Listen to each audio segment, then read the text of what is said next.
Okay. Uh, I remember, and I must say that we're sitting in Alexandria today in 2018. When I first started playing pool, about 1952, I started going to the pool room when I was 15 or 16 years of age, and Jimmy Lyles' pool room on King Street was the place to go. Where was it in King Street? Down here? Down on King Street, where the old Holiday Inn right across the street, between Royal and Pitt, just 2.5 blocks from King Street. But when I was 15, you had to be 18 to play pool. Now, they didn't serve beer or anything, but you had to be 18 to be in the pool room. So we all got fake draft cards so we could play pool. Not to drink or anything, just to play pool. Well, after school, everybody would stop by the pool room. They had their books with them. No backpacks in those days. Everybody just carried their books under their arm. And we're playing, and all of a sudden the door burst open, and this huge Irish police officer, I think his name was McElhaney, about 6'6" and about 250, he comes in, he looks, and all he sees are schoolboys, and he says, "Yes, and I suppose all you youngsters are 18. I see all these school books here. I know all of y'all got a draft card, right?" And we said, "Yes, sir." He said, "Well, I'll tell you what I'm going to do. I'm going around the corner to the courthouse. I'm going to bring the probation officer, Bill Fry, back, and we're going to check every one of them." Well, when he went out the door, you never heard such a clamor in your life. Everybody grabbed their books. When he came back, there wasn't a player and there wasn't a soul in it. He didn't check too often, but that's how I got started playing pool. But I was going to tell you that How do you get a fake draft card? Oh, that's easy. Somebody can make one up for you. Somebody that had one, you could change the numbers on it and everything. You could do it. I had one, I know that, but I didn't drink. So anyhow. At one time when there were 6 pool rooms in Alexandria, it was a pool room town. I mean, there was one down by the water called Mike's Battalion Billiards. There was Jimmy Lyles. Duck Porter opened one called Uptown Billiards. There was one out in Delray on Hume Avenue where I won a lot of money out there. Old George the Greek used to own that when it was called, I guess, Delray Pool Room. And then there was a pool room an old man and his wife opened right around the corner from Duck Porter's place. But they had some money to put into it, but they didn't know what they were doing. And so I believe this is what happened. I believe maybe your dad ended up owning that pool room. And it probably sold it immediately or they paid him back. But Jack Rags came over from Washington and they got in a big one-pocket game. And the old people brought Jack Rags over there and to play Weenie Beenie, who was the best player in Alexandria. Well, Bill was a hell of a one-pocket player. As you know, he won the national championship. Jack Rags was a good straight pool player. But anyhow, they're playing, and they're betting big money. I mean, it's like a couple $100 a game, and they played halfway into the night. As a matter of fact, the thing I remember about that night most is that Woodbridge, the original orangutan from Alexandria, fell asleep. And out of boredom, the guys took matches and stuck all around his shoes, in between his soles of his shoes, and they lit all the matches on both feet. And when the matches burned down, Woodbridge jumped up like he'd been shot out of a cannon and said, "Oh, what are y'all doing to me? What are y'all doing?" But anyhow, so the old people brought Jack Rags over there, and they put a lot of money into Jack Rags. And I think your father won enough money so that he either owned the pool room or he owned part of it. So I don't know. I never knew what happened, but that was one of the bigger games I've ever seen. A lot of big money bet, and your dad won the bet.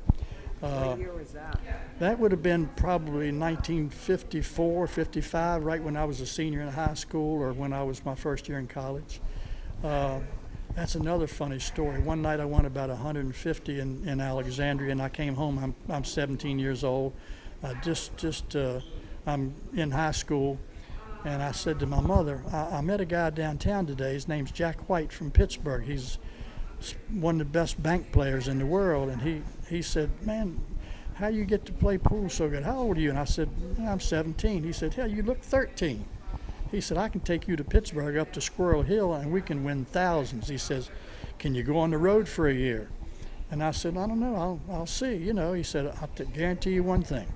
I'll guarantee you'll make $500 every month, and at the end of 3 months, we'll have enough to get you a new Cadillac." And this is 17 years old, and I was a good player. And so I went home, and I'd won that 150, and I walked in the house, and my mother had her guests there, and I embarrassed her, and I said, "Mom, look what I won. won today, and I pulled out a great big roll of money, and it embarrassed her. And I said, I don't know if I'll go to college. I think this guy wants me to go on the road. And she stood up right in the middle of her card game, and she said, you put that money back in your pocket, and I'm going to put this in your head. You're not going on any road. You're going to college and get a degree. And that was that. So I never entertained any thoughts of going on the road.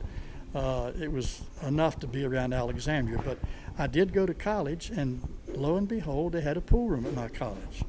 And Shepherd College in Shepherdstown, West Virginia, it's about 70 miles from here. It's in the eastern panhandle of West Virginia.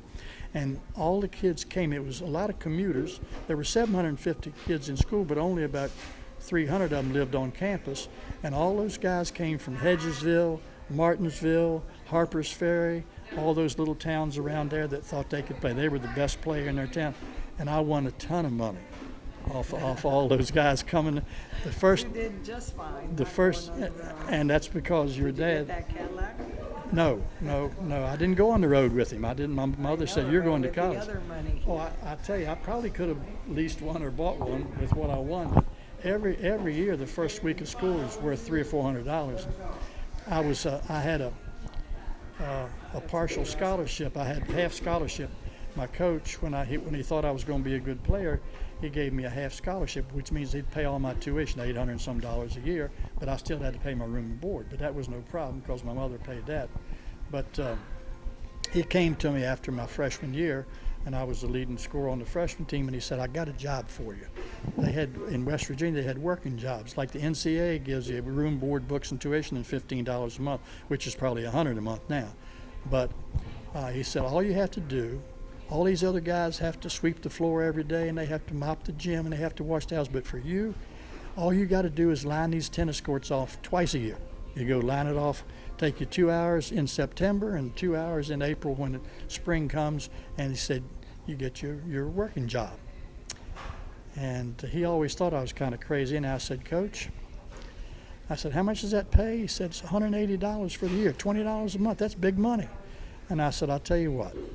I just won $180 this afternoon in the pool room. In one day, what you're going to pay me to do those two jobs? I said, give that to somebody else that needs it, which was foolish because $20 a month would have come in handy. It was a cocky young kid. And probably. You gave someone else an That's right. opportunity. Yeah. So feel good about Yeah, that. but somebody who probably couldn't play dead laying in the casket, and I should have kept it because all the best players on the team had one of those, and that would have given me more status, but I didn't see it that way. All I saw was that when I was at Shepherd College, I spent about 3 hours a day in the pool room, about 3 hours a day in the gym, and about 30 minutes on the books.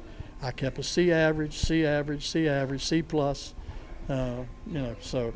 But by my education from Weenie Beenie Bill Staten in Alexandria, from watching, he never had to tell me anything. He showed me a little bit about bridge and stroke and everything, but you just watch somebody who's really classy, who's really good, who's really got nerves of steel, and that takes hold of you, As a matter of fact, when he saw me one day, he said, I need somebody to work over at my Weenie Beenie in Arlington.